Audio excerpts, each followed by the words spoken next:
ये हिंदू मुसलमान पर घमासान थम गया है, हमेशा के लिए खत्म हो गया है, या ये एक टेम्पररी रिप्रीव है, ये 4 दिन का एक अंतरिम आदेश है? अनम्यूट कीजिए विनोद।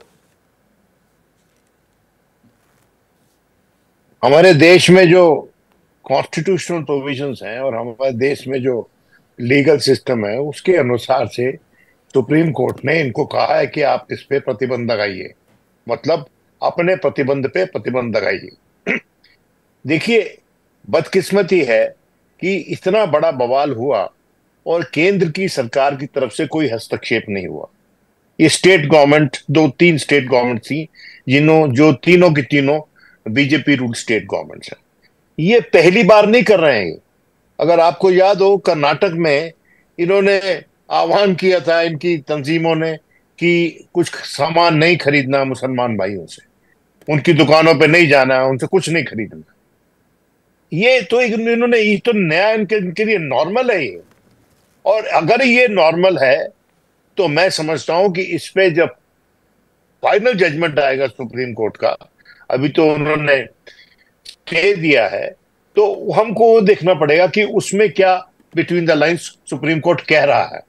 मैं समझता हूं कि ये मसला जो है, ये इसको अंजाम तक सुप्रीम कोर्ट ही पहुंचा सकता है।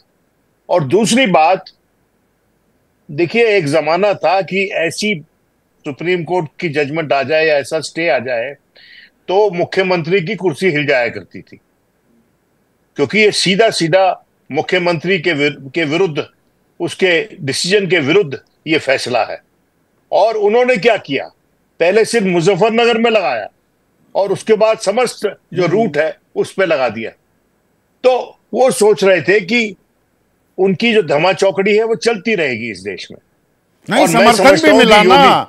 योगी आदित्यनाथ तो घिरते दिखाई दे रहे थे, लामबंदी हो रही थी, पेशबंदी कि जी फाइल तैयार हो रही है, कहीं हटा ना दिए जाएं उत्तर प्रदेश के मुख्यमंत्री के तौर पर। हुआ उल्टा। इस फैसले के बाद उत्तराखंड सरकार ने भी फैसला लागू कर दिया, मोहन यादव की सरकार मध्य प्रदेश में लागू करती दिखी, नायब सिंह सैनी समर्थन में आ गए, मतलब समर्थन बढ़ता चला गया योगी आदित्यनाथ का बीजेपी में।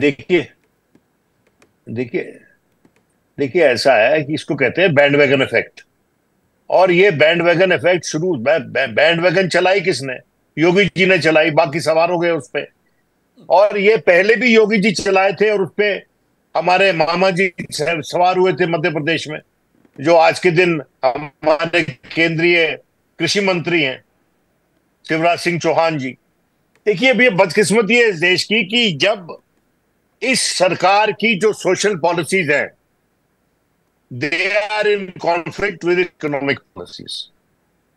इनकी सोशल पॉलिसीज ऐसी है संदीप, जिसके चलते हमारे देश में निवेश आने में झिझकेगा, जिसके चलते हमारे देश में रोजगार उत्पन्न नहीं होगा।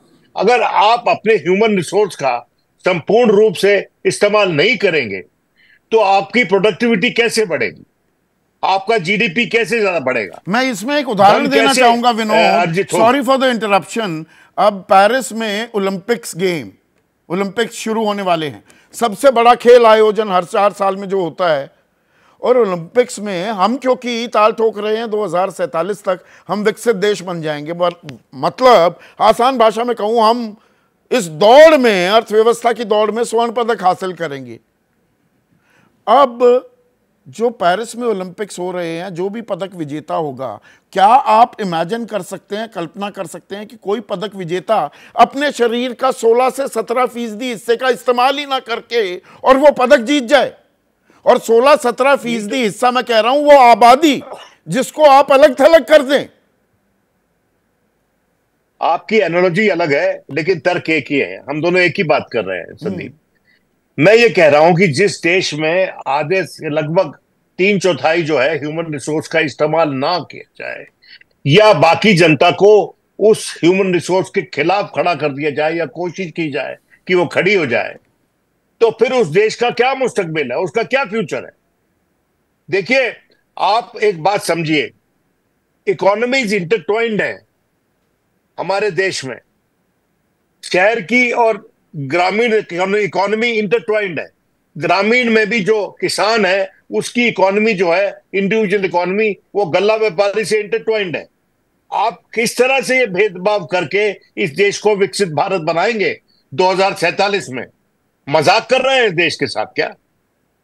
ये बातें करने से थोड़ी हो जाती है। और इसके अंदर एक और पहलू भी क्या, और उसको मैं रेखांकित करना चाहूंगा।